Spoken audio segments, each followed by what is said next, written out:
É isso, pessoal. Bem-vindos a mais um episódio de Neural. Esse é o episódio número 4. A gente vai falar sobre AI aplicado na física. Então, onde está sendo aplicado inteligência artificial na física hoje? Principalmente no ramo da astrofísica. A gente vai falar um pouquinho sobre, por exemplo, como que se usa inteligência artificial para classificar galáxias, ou detectar planetas, ou até, quem sabe, um dia vida alienígena, né? Então é um assunto longo, a física é uma matéria muito extensa, mas a gente vai tentar chegar em alguns pontos interessantes aqui. Eu queria chamar o primeiro convidado, né? Eu e o Juliano Viana, meu co-host. Tudo bom, Felipe? Tudo bom, Juliano? Maravilha. Então a gente está aqui hoje, vamos apresentar nosso primeiro convidado, então, o Maurício. O Maurício, ele é designer de formação, mas eu vou deixar que ele se apresente. Maurício, quem é você aqui da Terra olhando para as estrelas? Sou um curioso profissional, Felipe. Minha melhor definição. Muito mais para aprender e para fazer perguntas populares do que qualquer outra coisa. Maravilha, adorei. Agora ficou. Agora o Diego vai ter que se esforçar muito na apresentação dele, porque essa foi muito boa. Diego Pereira, nosso convidado e estudante de física. Queria que você falasse um pouquinho sobre você. Bom, eu sou o Diego Pereira e eu trabalho na Kunumi com ciência de dados, né, com inteligência artificial, e atualmente eu sou estudante de física na UFMG. Maravilha. E você está de malas prontas, né? Acho que você muda essa semana. Você vai para onde? Conta um pouquinho pra gente aí. Então, essa semana eu estou indo mudar para a Rússia, eu vou morar pelo menos uns 6 anos lá, para continuar os meus estudos. Bacana. É curioso, né? Várias perguntas e não sei se você consegue resumir em um tweet por que a Rússia? Então, a Rússia, ela sempre me atraiu nos aspectos de desenvolvimento científico e também em desenvolvimento cultural. Desde criança eu sempre fui apaixonado pelo piano, apesar de eu não tocar bem, mas aí a Rússia sempre me atraiu nesse sentido, então, do piano, do teatro, e fora isso eles têm uma relação muito forte também com a matemática e com a física, e por isso eu acabei decidindo. Eu sempre tive curiosidade no idioma russo também e aceitei o desafio. Ah, muito legal. Então, eu queria que você falasse um pouquinho, assim, na astrofísica, qual que é o objetivo disso? Qual que é o objeto de estudo, na verdade, né? O que estuda a astrofísica? Então, a astrofísica, ela é um campo muito próximo, né, da astronomia e da cosmologia. Alguns profissionais da área assim nem gostam de colocar tanta diferença entre elas, mas eu acredito que exista. E a astrofísica eu definiria assim como sendo a ciência responsável por estudar os corpos celestes, né, os elementos que estão presentes no universo, usando a ótica da física para poder explicar quais são os fenômenos que fazem com que esses elementos surjam, com que esses elementos movam, como eles interagem entre si, sempre usando os mecanismos tanto da física mais básica até a física moderna, né? Então, física nuclear, mecânica quântica, como que uma estrela nasce, né? Como surge um buraco negro e assuntos semelhantes a isso. Nossa, e aí você já jogou umas perguntas maravilhosas, né? Assim, e eu peguei uma dessas que você falou, é como nasce uma estrela, né? Eu acho isso tão maravilhoso, a gente vê algumas ilustrações, às vezes, né, de berçário de estrelas e, enfim, por mais que a gente estuda Uhum. sobre isso, parece que a gente sabe menos, assim. Mas como nasce, assim? Acho que é uma pergunta legal pra gente começar o assunto. Acho que é uma curiosidade geral. Então, está presente nas nossas galáxias, né? Eu acho que é um termo muito comum aí, são as nebulosas gasosas, né? E nessas nebulosas gasosas que seriam esses berçários de estrelas que você citou. Dentro dessas nebulosas gasosas, há alguns espaços, né, de nuvem de gás e poeira. E exatamente nesse ponto, nessa região onde vai permitir que alguma estrela nasça. Mas para que isso aconteça, algum tipo de perturbação próxima a essa nuvem de gás e poeira ela tem que acontecer. Isso pode ser a explosão de uma supernova ou algo semelhante, né?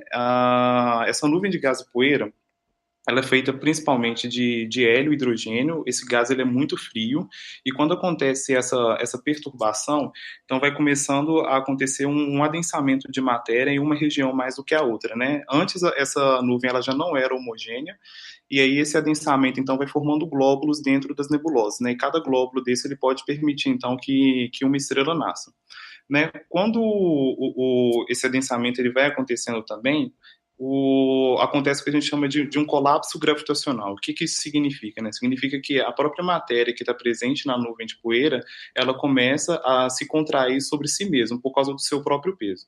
E nesse processo aí, que leva milhares de anos, à medida que então vai acrescendo matéria nessa região onde vai formar a estrela, a temperatura no núcleo, a temperatura no centro, ela vai aumentando e a pressão também vai aumentando. Uhum. Com isso também, nesse momento então que a temperatura no núcleo está aumentando e está crescendo matéria nessa região, a gente chama a gente fala que é uma protoestrela que está ali, né? Uma estrela em formação e ao mesmo tempo em volta dela aparece um disco que a gente chama de disco circunstelar, que por causa desse colapso gravitacional ele também vai acrescendo matéria a essa estrela. Chega um momento que a temperatura que a pressão interna dentro no núcleo da estrela, ele se equilibra com a força gravitacional. Então você tem duas forças aí, né? Você tem a pressão interna dentro da estrela que está fazendo, dentro da protoestrela que está fazendo com que a protoestrela se expanda, e por outro lado você tem a força gravitacional fazendo com que a estrela ela se contraia, né? E até esse momento a força gravitacional sempre é maior. Quando eles se equilibram, então atinge o valor que chega no equilíbrio hidrostático. Então você não tem mais um colapso gravitacional acontecendo. Depois disso, o que vai acontecer com a estrela vai estar relacionado com a quantidade de massa que foi acrescida àquele núcleo, né? Se essa massa ela tiver pelo menos 10% da massa do nosso Sol, vou usar o nosso Sol como referência, né? Esse 10% da massa do nosso Sol seria mais ou menos 70 vezes a massa de Júpiter, que é o maior planeta do nosso sistema solar. Então, se for atingido esse valor mínimo de massa, vai chegar um momento que a temperatura no núcleo ela vai ficar autossuficiente para começar as reações termonucleares, né? A fusão nuclear, aí, no caso, então, de hidrogênio em hélio. Só para esclarecer, uma fusão nuclear é um fenômeno, né, que ele vai sempre juntar dois núcleos mais leves e formar um núcleo, um elemento mais pesado. E aqui no caso das estrelas, a gente está falando então da fusão nuclear do hidrogênio em hélio. Mas caso a temperatura interna da estrela ela não atinge o valor mínimo para que comece a fusão nuclear, aí essa estrela então ela não se torna uma estrela, né? Ela se torna o que a gente chama de uma anã marrom. Ela faz algumas reações nela, assim, como ela faz um pouco da queima de deutério, né? O deutério seria uma versão mais pesada do hidrogênio, mas ela tem baixa temperatura e pouca luminosidade. Inclusive, o fato dela ter pouca luminosidade faz com que ela seja muito difícil de ser detectada. Então não seria uma estrela nesse Não, caso. Não seria uma estrela. Seria uma estrela que não acendeu. Uma estrela que não acendeu. Não deu muito certo. De uma forma mais pesada, uma estrela fracassada, que a gente costuma dizer. Mas me conta uma coisa aqui. Você falou no começo da sua fala que para isso tudo começar, para começar a acontecer esse processo, você tem lá aquela nuvem de gás, ela está lá, e para ela começar a se contrair, começar esse processo, tem que ter alguma perturbação. Exato. Mas aí, como é que isso começou? Porque em algum momento as primeiras estrelas têm que ter sido formadas no universo. Como é que esse mecanismo de perturbação funcionou no começo do universo? A gente já sabe mais ou menos como isso aconteceu? Essa questão pós-Big Bang, eu não tenho muita certeza de como isso realmente começou, das estrelas. Entendi. Porque eu sempre me perguntei... Como com tudo realmente, né? Porque em algum momento alguma perturbação tem que ter começado esse processo logo no começo, né? E é onde as pessoas adoram falar do God of the Gaps, que é essa a expressão? Acho que eu estou falando a expressão errada. Dos lacunas. que é quando você chega numa coisa muito inexplicável, então, isso foi Deus. Então, tem essa. E é um lugar, enfim, depende da crença de cada um, mas é um lugar ruim de colocar, né? Tipo assim, faltou informação, faltou. Não sabemos, então é Deus. Mas Uhum. realmente, né, é uma boa pergunta, assim, qual foi o primeiro, né, O, assim. o Qual foi... interessante que eu acho que seja citar, né, porque como eu tinha falado que uma das causas dessa perturbação pode ser a explosão de uma supernova, né, a explosão de uma supernova é quando uma estrela morre. Então, de certa forma, a morte de uma estrela ela causa o nascimento de uma outra estrela. Uhum. A supernova morre, que é uma estrela que explode, né? Aham, sim, a supernova é a explosão da estrela. E aí essa explosão ela meio que contagia Exato. quem está em volta, as nuvens que estão em volta e inicia o processo de. É quase um processo de contágio mesmo, né? Exato. Você tem estrela que ela nasce, cresce, morre e de repente ela começa a provocar a formação de outras estrelas ao redor dela. Tanto ela pode começar a provocar a formação de estrelas ao redor dela, né, como que a explosão de uma supernova também depois pode ficar os restos dela ali como sendo uma outra nuvem cósmica de gás e poeira, e futuramente ela poderia, então, começar um novo processo de formação estelar. Mas essa perturbação ela precisa ser sempre dessa magnitude? Se você tem uma nuvem que está relativamente tranquila, ela naturalmente não pode condensar? Não, você precisa... Essa pode realmente acontecer, porque como eu tinha dito, essa nuvem de gás e poeira ela já não é homogênea, né? Só que alguma coisa realmente precisa começar para poder desencadear esse processo, então, de que ter algum lugar ali que vai ter alguma atração gravitacional mais elevada para poder permitir o colapso gravitacional. E essas duas coisas são conectadas. Você falou do começo, mas aí você falou da supernova, e a supernova já é o final. Né? Final. Então, como é que a estrela morre no final das contas? Quais são as opções? A gente já viu que ela pode nascer, mas não acender porque ela não tem massa suficiente. Supondo que ela acendeu e começou as reações nucleares. O que acontece depois? Então, tudo na estrela, né, ela vai novamente, todas as características da estrela, elas vão ser ditadas pela massa da estrela. Então, luminosidade, temperatura e qual vai ser o futuro dessa estrela. A partir do momento que a estrela ela atinge no núcleo dela a temperatura mínima para poder fazer a fusão nuclear do hidrogênio em hélio, ela entra então, agora ela não é mais chamada de protoestrela, ela é chamada de estrela, e ela entra no primeiro estágio e o mais duradouro da vida de uma estrela, que é chamada de sequência principal. A sequência principal, então, é o momento em que a estrela está transformando o hidrogênio em hélio. Geralmente pega aí pelo menos 90% da vida de uma estrela. Uau. Depois disso, se a estrela ela tem pelo menos metade da massa do nosso Sol, vai chegar um momento que o combustível nuclear dela, a quantidade de hidrogênio presente no núcleo, ela vai acabar. Só que ela, mesmo assim, no envelope que cobre assim, uma camada um pouco mais externa ao núcleo, nessa camada continua fazendo um pouco da queima de hidrogênio ainda.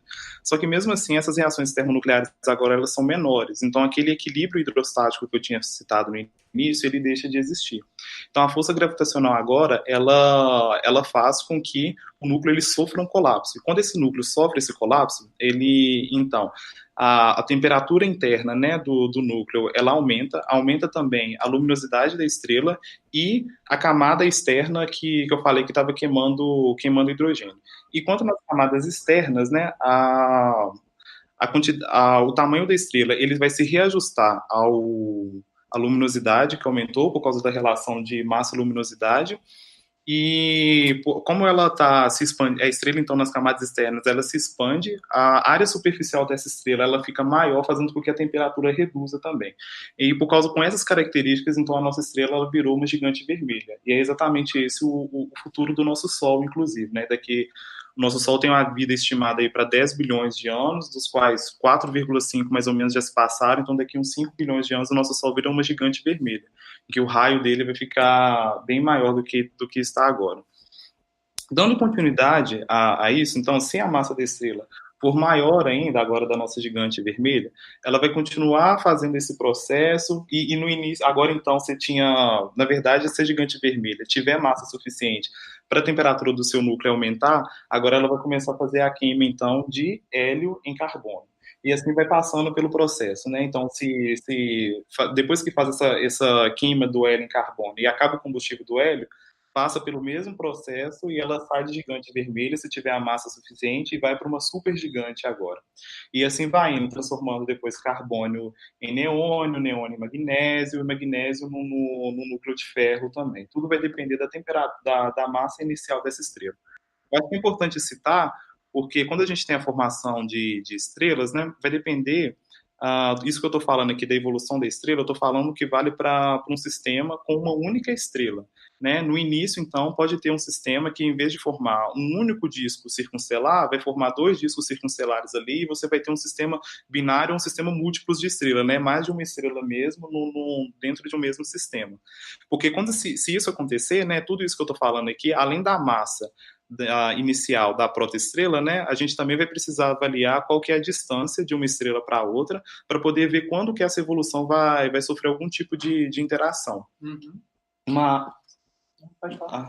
Mas aí, dando continuidade, vai chegar um momento, entre as várias possibilidades, né, que pode ter da morte de uma estrela, uma delas é que vai chegar um momento que esse núcleo ele vai colapsando mais ainda. Isso eu estou falando para uma estrela de uma massa mais ou menos entre 8 a 25 massas do Sol. Ele vai sofrendo um colapso, que vai chegar um momento que as partículas que estão presentes na estrela, elas atingem um limite máximo assim das leis da física mesmo. Então, é por isso que ela acaba explodindo depois, ejetando todo tipo de matéria que tinha presente na estrela. Você está dizendo que ela comprime tanto núcleo que não tem mais espaço para onde comprimir. Exatamente. Aí, por causa das interações, né, de forças eletromagnéticas e forças nucleares, ela acaba explodindo tudo e ejetando toda a matéria dela para o espaço. E aí você tem a supernova, então, é isso. Ela explode e aí acaba, porque toda a matéria dela, tudo vai jogado em todas as direções. Exato. Então, eu fiquei um pouco na dúvida aqui, qual que é a relação da supernova com buraco negro, com estrelas de nêutron. Eu não entendi se sempre que uma estrela explode, ela explode e acaba, ou se em que situações ela vira um buraco negro ou uma estrela de nêutron. Uhum. Então, essa pergunta ela é inclusive muito interessante porque o que eu estudo é o nascimento de estrelas. Então, quando fala de morte de estrelas, assim, é um pouco meio dramático porque meu objeto de estudo tá morrendo. E sobre essa questão, apresenta sim diferença. Ela pode virar uma estrela de nêutrons, ela pode virar um buraco negro, acontecer a supernova que eu tinha dito. Só que tanto o fenômeno de nascimento de estrelas quanto o fenômeno da morte de estrelas, eles são fenômenos que eu diria que são complexos, mais ainda da morte de estrelas, porque dessa forma a gente teria que entrar em discussões assim, de física quântica, falar da exclusão de Pauli, de alguns outros assuntos para explicar como que uma estrela vira uma estrela de nêutrons, então como que uma massa de uma estrela futuramente pode virar um buraco negro. E aí fica uma pergunta também, assim, a gente fica falando de estrelas, mas e os planetas, né? De onde que eles, como que eles nascem, de onde que eles vêm, né? Eu acho que tem uma coisa gravitacional aí parecida, mas... Uhum. Então, a formação de planetas e estrelas, ela é uma formação conjunta, né? Os planetas, eles se formam com as estrelas, né?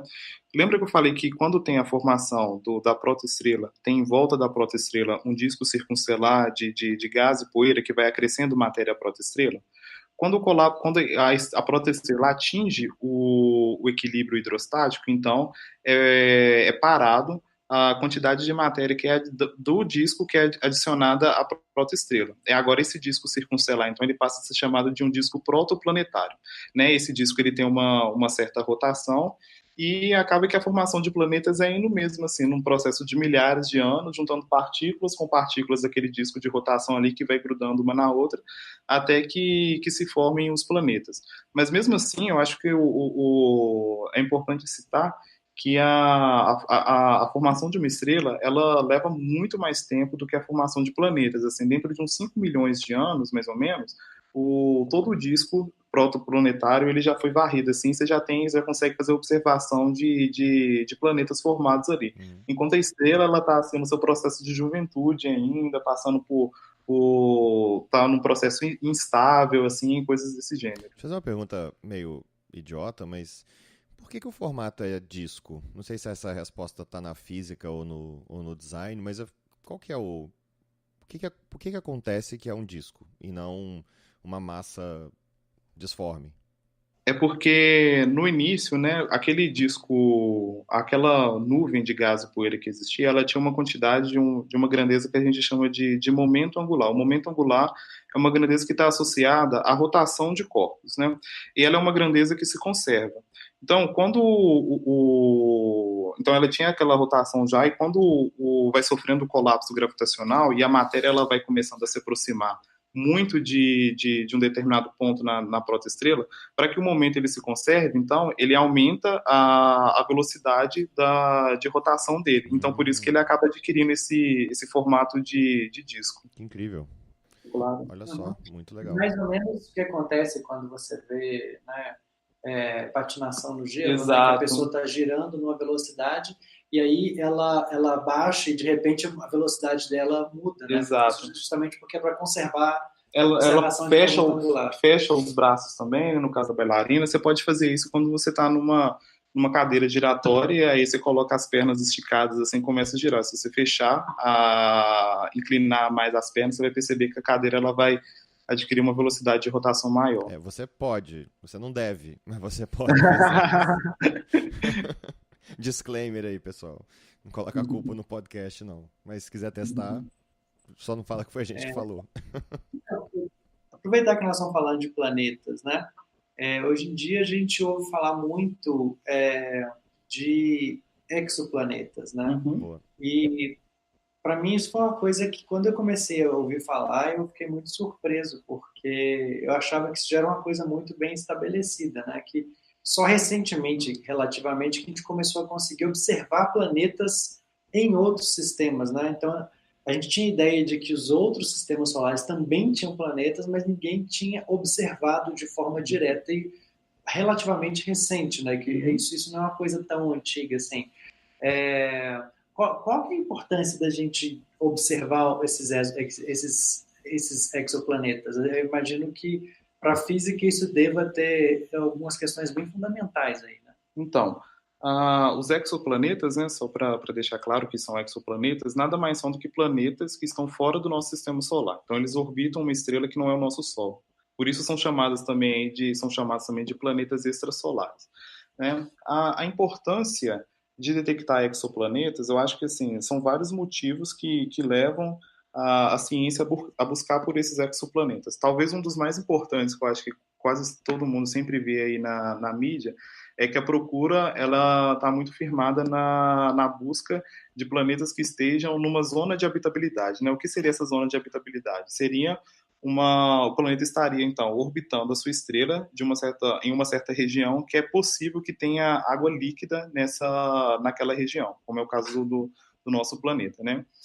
E um outro motivo que eu diria que é importante também para estudar exoplanetas é porque antes a gente tinha ideia de que nós éramos sozinhos, de que no sentido de que eram só os nossos planetas e que não do nosso sistema solar e que não haviam outros planetas, e a gente ficava teorizando então como que foi a formação do nosso sistema solar, né, quais foram os impactos com a Lua que fizeram as crateras, e quando você tem conhecimento de outros exoplanetas, né, você começa então a ter um conhecimento maior da nossa própria formação, né, da formação do nosso próprio sistema solar. Muito bacana.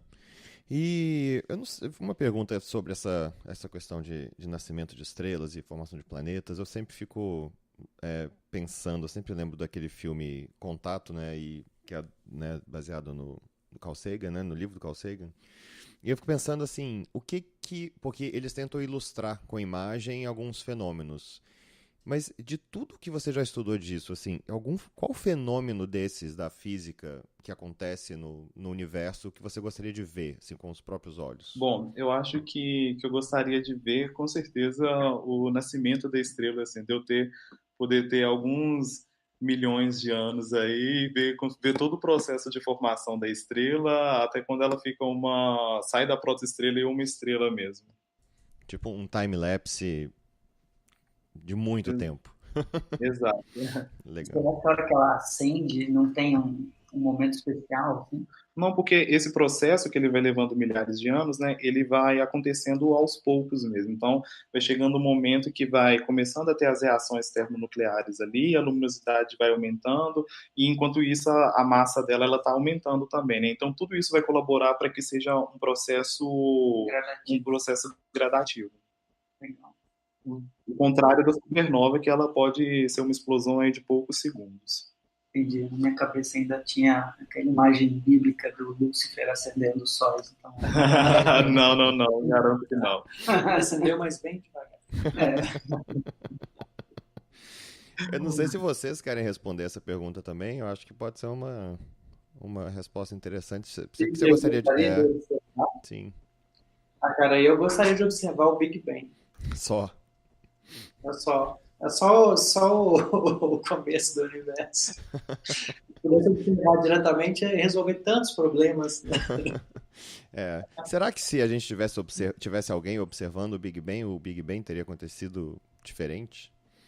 Enfim, tem essa questão. Será que está permitido falar em observar o Big Bang? É a pergunta mais fundamental.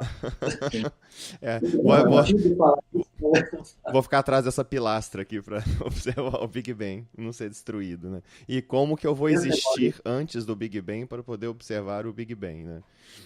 Acho que é uma boa pergunta também. E você, Maurício, o que você gostaria de observar assim, em primeira mão no universo? Eu queria observar um magnetar. Eu morro de curiosidade de saber como que é isso. O que é um magnetar? O que é isso? Até onde eu sei, é uma variação de uma estrela de nêutrons que tem um campo magnético fortíssimo, mas não sei muito além disso. Entendi. Achei quase que era um super-herói, assim. Existe. Eu acho que eu gostaria de ver um buraco negro. Acho que queria ver a luz entrando e, enfim. E claro que um rolê no buraco negro é uma coisa que você pode até ir, mas, enfim, não existirá relato.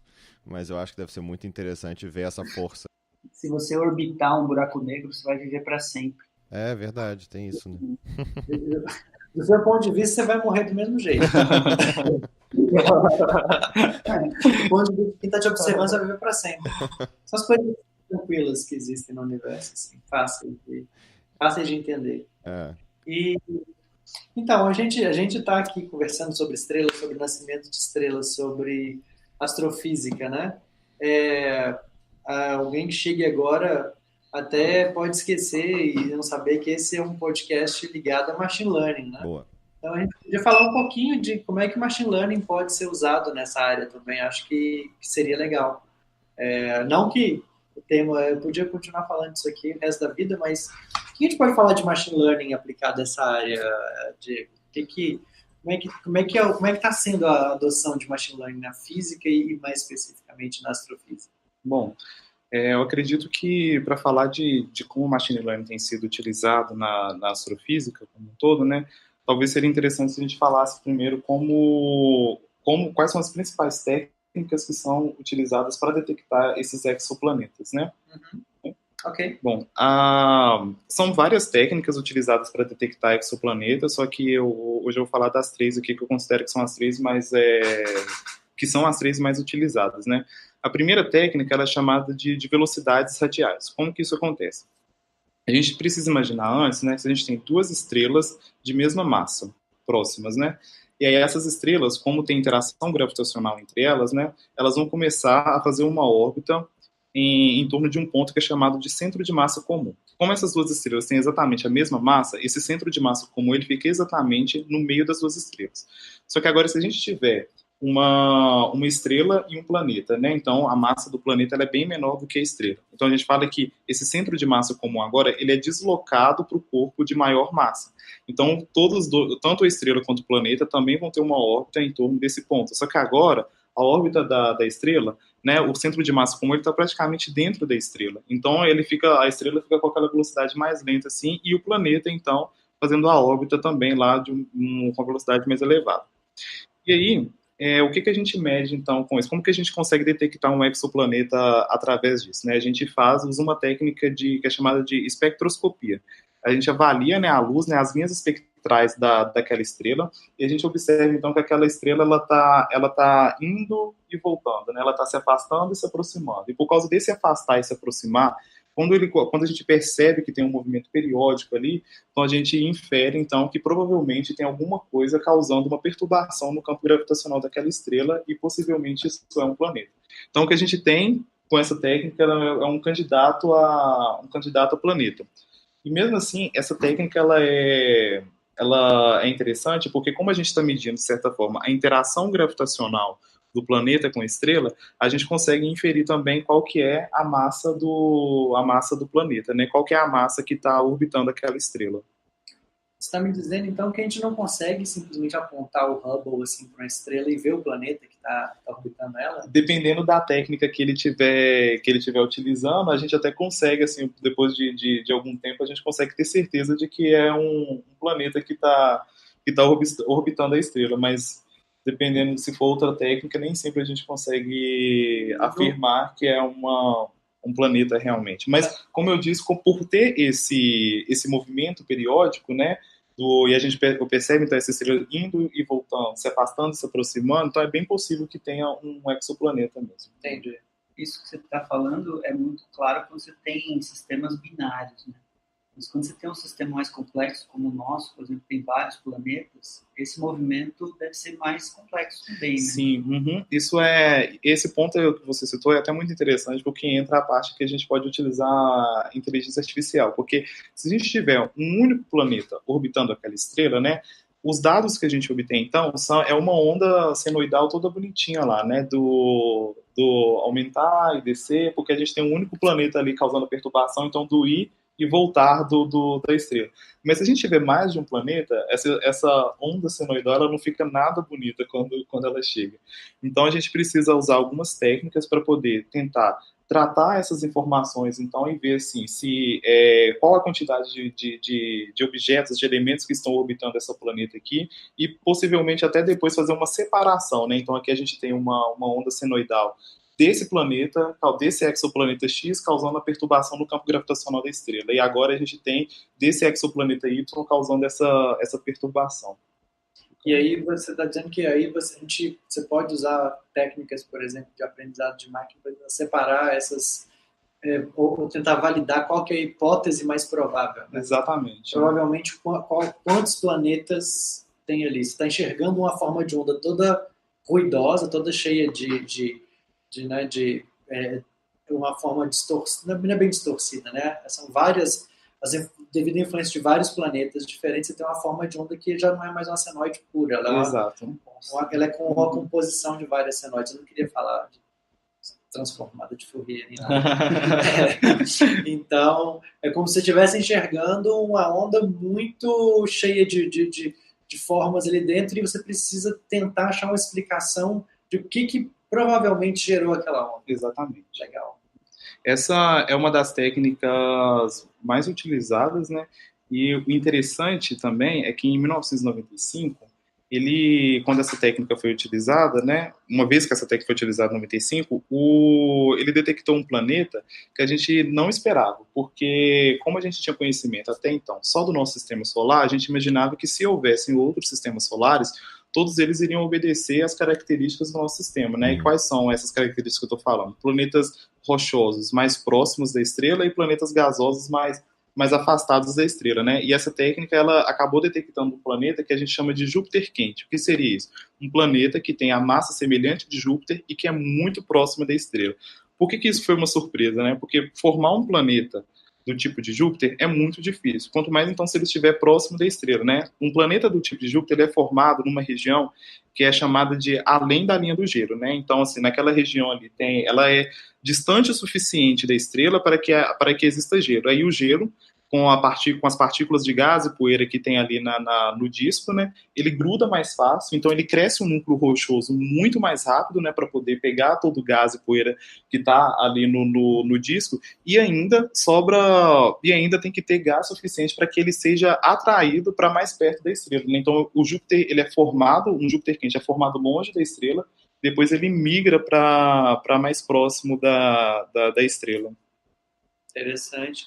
E aí foi então, depois disso, começou assim, não, então já que tem isso aqui acontecendo, pode ter vários outros modelos de sistema solar, né? E com as descobertas foi realmente vendo que tinha planetas rochosos mais distantes, planetas gasosos mais próximos.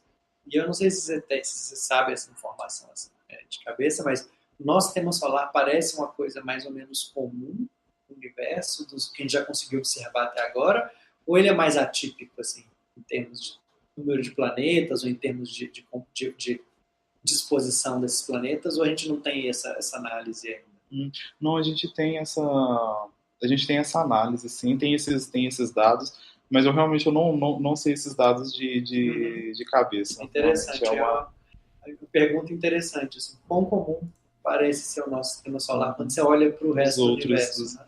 Sim. Qual o baseline, né? O nosso baseline é o sistema solar. Então, Diego, você está falando que a detecção de exoplanetas é uma das áreas de aplicação de machine learning, né, dentro da astrofísica. Que outras áreas a gente tem onde isso pode ser aplicado? Então, uma outra técnica que é utilizada para a detecção de exoplanetas, né? Essa técnica é, inclusive, mais interessante porque ela mede diretamente o planeta, né? Igual a técnica de velocidades radiais que eu citei, ela também é um método indireto. Ela mede, na verdade, a interação, a perturbação gravitacional do planeta na estrela. E nessa de imageamento funciona assim. O telescópio, né, ele é apontado para uma estrela e é colocado um coronógrafo nesse telescópio. Esse coronógrafo, ele nada mais é do que uma máscara, né, ele faz uma espécie de eclipse artificial na estrela, porque quando a gente tampa essa luz da estrela, né, a gente consegue observar melhor quais são os elementos em volta da estrela que antes eram ofuscados pelo brilho da estrela, né? Então, aquela mesma coisa que a gente observa para poder ver a coroa solar, certo? E aí, né, nesse método de imageamento, então, quando você faz isso, você vê vários pontinhos, é como se tirasse uma foto, aí você vê vários pontinhos, então, em volta da estrela, né? Só que aí não dá para ter certeza ainda se aquilo é realmente se aqueles pontos são realmente planetas. Primeiro porque aquilo pode estar mais ao fundo, né? Então talvez nem faça parte da órbita daquela estrela. Então a gente faz uma observação com um determinado tempo e vai tirando várias fotos, como se fosse assim, uma espécie de stop motion mesmo, e vai vendo se aqueles elementos eles passam a ter uma órbita periódica ali no torno da estrela, e ainda se aquela órbita ela faz sentido com a massa gravitacional, com a massa presente naquele sistema. Então, o machine learning ele pode muito auxiliar nesse processo aí de fazer essa análise a longo tempo, né, de perceber, então, se essa órbita aqui ela faz sentido, se a gente tem uma estrela de tal massa, deveria ser essa órbita aqui que ele tem que fazer mesmo? É uma aplicação quase que de visão computacional. Né? Exato. Estava pesquisando uma outra coisa sobre a aplicação também de machine learning para astrofísica e, claro, obviamente caí numa área que é de grande interesse da minha pessoa, que é a detecção de vidas em outros planetas, galáxias, outros mundos. E aí é interessantíssimo esse debate, porque houve um início, assim, quase um deslumbre de, nossa, vamos usar machine learning para detecção de anomalia, que inclusive é o assunto do nosso podcast anterior. Então, se você ainda não ouviu, é muito legal esse episódio. Mas aí você começa a pensar umas coisas assim, e aí você volta, inclusive, na forma como a gente tenta detectar hoje, né, que é através de sinal de rádio, né. Então, o SETI, né, que é o maior, SETI, que é o maior projeto de busca por Extraterrestrial Intelligence, Search for Extraterrestrial Intelligence, se não me engano, e o SETI, que ele é hoje, inclusive, mantido por muitas pessoas que doam dinheiro, a grande maioria hoje é do Vale do Silício mesmo. Então, existe uma abundância de tecnologia, né, principalmente machine learning e tal, em volta, né, disponível para eles. Mas levanta umas questões interessantes, assim, e se a inteligência realmente não tiver, nunca tiver pensado, feito, desenvolvido nada em relação à rádio, ou que anomalia é essa que você está tentando pegar, se você está considerando, então, que a inteligência, você, humano, está classificando alguma coisa de estranha como alienígena, então qual que é o seu baseline, qual que é o seu banco de dados, né? Tipo assim, pode chegar realmente uma informação que é estranha, não é uma supernova, tem um sinal de rádio ali esquisito, mas não quer dizer que isso seja alienígena, né? Ou que seja inteligente, enfim. O que você acha disso, Diego? Bom, eu acho que é mais ou menos nessa linha mesmo que você disse aí. De que não necessariamente qualquer fenômeno ou efeito no espaço que a gente não consegue explicar ainda está relacionado com uma vida inteligente. Há uma área muito interessante, né, nesse ramo, que é da astrobiologia, de procurar vida fora da Terra, mas as expectativas, né, são mais no sentido de procurar, inclusive, vida microscópica. Eu acho que quando tiver encontrar isso, o pessoal da astrobiologia já vai ficar extremamente satisfeito. Mas, por outro lado, eu acredito que a gente tem que ir com cuidado nessa questão da vida inteligente, porque não necessariamente porque é algo que a gente não consegue explicar agora que vai ser uma coisa relacionada a isso. Não estou falando que que eu não acredito que não seja possível, mas que só que a gente tem que ter cautela. É importante. E a gente escuta isso em relação à inteligência artificial, né? Imagina em relação à inteligência extraplanetária, né? Extraterrestre. Pegando uma carona aqui na resposta, eu acho que assim, tem uma questão também que é o que a gente dá conta de fazer tecnologicamente, né? A gente fica procurando sinais no espectro, né, eletromagnético porque é onde a tecnologia deixa a gente fazer, né? A Uhum. gente não consegue, é, a gente não tem tecnologia, por exemplo, para observar diretamente um planeta ainda, né? Talvez um dia a gente consiga. Então a gente começa a procurar por esses sinais indiretos, né? Assim, ok, se tiver uma espécie que conseguiu, que está, né, como a nossa, emitindo sinais de rádio, a gente provavelmente, né, deveria ser capaz de detectar. Não quer dizer que não possam existir outras espécies que estão usando coisas que a gente não conhece ainda.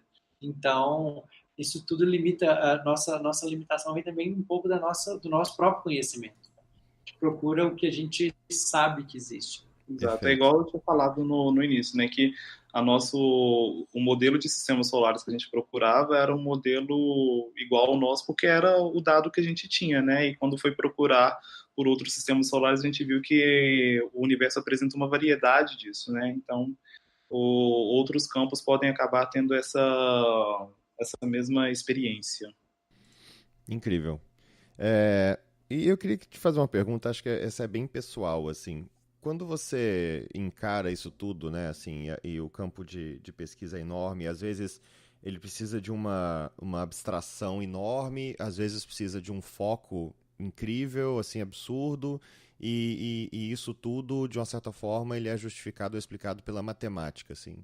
É, como que você, assim, e pensando em todo mundo que já pensou muito sobre isso, né, assim, a gente vê os relatos de Einstein, como ele pensava, né, ele falava que ele via os pensamentos dele, né, que ele tinha um campo de visão enorme, super desenvolvido, né, e tem toda uma discussão em relação ao cérebro dele. As pessoas acreditavam que, como ele demorou muito para falar, ele começou a falar com 3 anos de idade,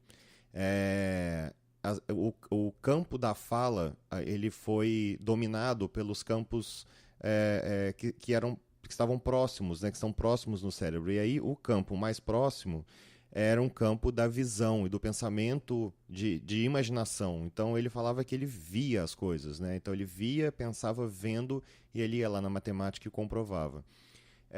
Machine learning e tal tem essa ligação com a matemática, né, assim, muito grande, né, assim, e a gente passa por questões, né, de álgebra linear, até para você poder ter, eu penso que isso aqui pode estar acontecendo, tá, mas deixa eu ver matematicamente como que isso acontece, quais são os meus dados, como é que eu vou aplicar.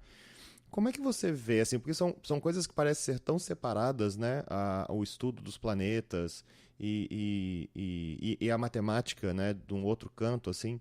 Mas como é que você faz essa tradução, assim, da matemática com a física, assim? Bom, eu acho que isso que eu vou falar vale para toda a física, não só para a astrofísica. E eu sempre gosto de dizer que talvez seja uma das principais diferenças assim quando você está na graduação de física. A matemática ela é a principal ferramenta que a gente tem na física. Então, tudo isso que a gente está falando aqui, a gente consegue fazer a descrição matemática, como, por exemplo, eu falei lá da fusão nuclear, né, do hidrogênio no hélio. Então, como que isso acontece? A gente vai falar, né, o que de uma barreira de Coulomb que é preciso ser vencida para poder unir, né, outros núcleos, e a gente vai calcular, então, qual que é o valor dessa barreira, qual que é a energia mínima que precisa ser fornecida para poder fazer a fusão nuclear, né? Eu vou estar juntando aqui núcleos de Q com Q e vai estar dando qual outro elemento.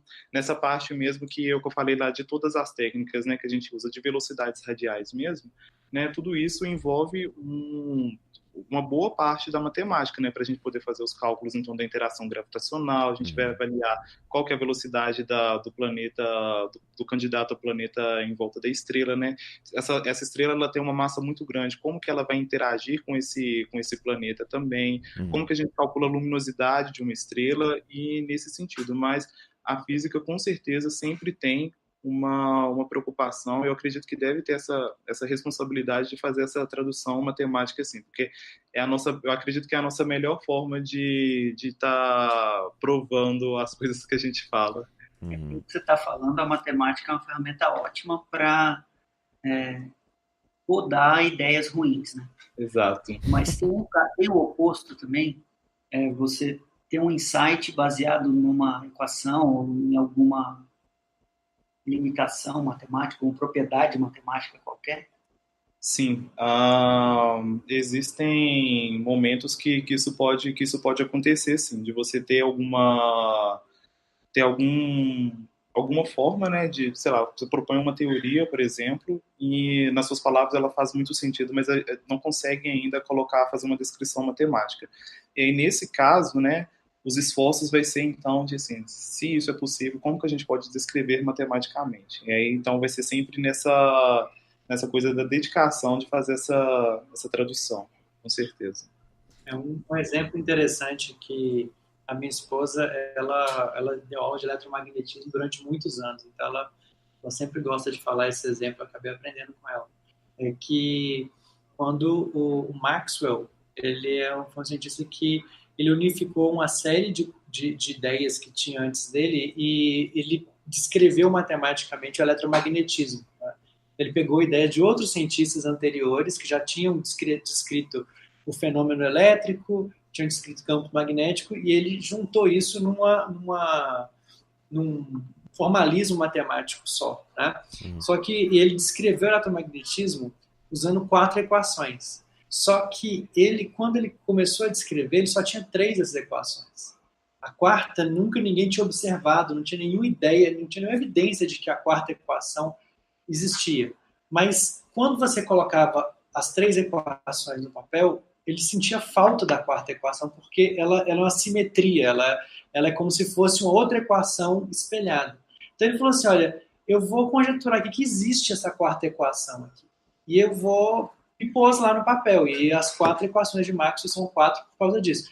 E essa quarta equação, ela é absolutamente essencial para descrever propagação de onda. Sem isso, a onda eletromagnética não propaga. Então, antes de observar propagação de onda eletromagnética, matematicamente ele inferiu que deveria existir propagação de onda eletromagnética porque estava faltando equação ali naquele sistema de equação para ele ficar simétrico, né, para ele ficar bonito, né, entre aspas. Então, é um exemplo de quando você vê a matemática trazendo para a física, né, isso é muito legal, esse né? tipo de descoberta. Até os termos que você usa são legais, né? Porque eles falam de beleza, matemática, as pessoas... Acho que muita gente acaba desistindo da matemática pela forma como ela é ensinada no primário. Sem dúvida. Conforme você vai aprendendo um pouquinho mais, a palavra que melhor descreve mesmo é beleza, em alguns casos, né? Então é engraçado isso, como a gente reconhece Essas coisas que eu acho que ele olhou e falou assim, não, isso está incompleto. Está incompleto, está faltando uma equação aqui. E aí, quando ele achou a que faltava, ele falou, agora ficou bonito. E é bonito mesmo, gente. E aí, a partir disso, você, ok, vamos tentar observar isso aqui na natureza. Realmente existe isso na natureza. Então, estava certo, tinha que ter essa equação aqui. A maioria das vezes a gente vai no sentido contrário, né? Você observa na natureza e depois tenta descrever matematicamente. Mas esse foi um caso que observou a matemática e foi atrás da natureza. Isso é interessante, que eu não sei se a gente, assim, porque às vezes as palavras, elas são limitadas, né? Então a gente tem uma questão de linguagem que é limitada, né? Então, assim, é quando a gente vê, por exemplo, quando fazendo um paralelo muito distante, né? Meio de psicanálise, mas o inconsciente, ele tá um pouco livre, né? Assim, mais livre da linguagem, né? E quando a gente vai pro lado consciente tentar explicar uma coisa, a gente tenta com o que a gente tem, com essa ferramenta que a gente está usando aqui agora, inclusive, né? Que é a linguagem. Será que existe isso na matemática também? Assim, porque eu acho que existe uma limitação humana em relação à matemática, então talvez a gente não tenha chegado no limite da matemática. Será que existe outros campos da matemática que ainda vão se abrir, que a gente ainda vai conseguir entender um dia, né? E que vão explicar vários outros fenômenos que hoje a gente não consegue entender porque não consegue traduzir em matemática? Isso é um bom tema para um outro episódio. Boa. Vou estar anotado aqui, matemática. Eu queria fazer uma última pergunta. Não sei se vocês têm alguma outra pergunta que gostariam que fosse a última pergunta. Não, por mim nós já temos um episódio. Eu também acho. Mal? Já temos um episódio e não por falta de perguntas, por falta de tempo. Então eu vou fazer uma última. E aí, assim, vou fazer uma última pergunta que eu acho que essa é bem pessoal mesmo, que é assim, quando a gente estuda esse tipo de coisa, né, assim, eu acho que eu acabo dividindo as pessoas em duas. Então, eu sou o que sente conforto no infinito. Então, assim, eu começo a estudar, começo a pensar, começo a ver o que é que está acontecendo, como que é o mundo, o tamanho das coisas todas. Quando eu vejo o tamanho de tudo, eu sinto conforto. Eu não sinto desconforto, pânico, desespero, como algumas pessoas já me relataram. Eu queria saber de cada um que está aqui o que sente quando está lendo, assim. Isso é uma coisa que me incomodou muito um dia, que eu estava lendo um livro de astrofísica, e quando eu fechei o livro, desliguei o livro, né? Porque, enfim, quando eu desliguei o Kindle, eu fui pagar uma conta no banco. E pagar uma conta no banco não estava fazendo o menor sentido. Então, assim, isso foi na época que a gente nem usava muito aplicativo, mas, assim, para mim, o fato de eu estar dando dinheiro por um serviço que eu estava contratando foi muito mais difícil de entender naquele momento do que o que eu estava lendo antes. Porque é paralelo, né? É muito vasto, é muito amplo, muito incrível, e de repente a gente está numa coisa muito mundana do sistema que a gente criou, né? Enfim, de pagar coisas e acreditar no dinheiro, enfim. Então, estou falando isso tudo para voltar na pergunta que eu sinto conforto quando eu encaro o infinito, assim. Eu queria saber de vocês três o que vocês sentem quando a gente termina uma conversa dessa ou lê um texto sobre esse assunto. Então, eu me sinto um pouco desconfortável, na verdade, porque por eu ser um estudante de física, nesse sentido de conhecer mais o universo, né, a gente sempre quer mais, e a gente conhece um pouquinho hoje, a gente já conseguiu descobrir coisas muito legais, assim, mas a gente tem conhecimento de que falta muito ainda, e isso me deixa um pouco ansioso, assim, e elétrico para poder sempre querer entender mais, né, onde a gente está inserido. Boa. Juliano. Bom, eu já me confortou mais essa coisa, sabe, do universo ser tão vasto assim, né? Eu tenho pensado muito na questão de escala, em questões relacionadas à escala, né? Então, quando a gente está falando da astrofísica, a gente está olhando para uma escala muito grande de distâncias, de tamanho, de energia, de tudo. Mas, ao mesmo tempo, existe uma outra escala, que é aquela escala microscópica, onde você olha para tudo que é menor que a gente, né? E tem todo um universo ali também que a gente também não entende muito bem como funciona, né? Nos dois casos. Tanto na escala macroscópica, né? Quanto na escala microscópica, nossa capacidade cognitiva ela meio que quebra em algum momento. A gente não consegue entender o que a gente está enxergando, a gente cria modelos matemáticos, a gente cria explicações.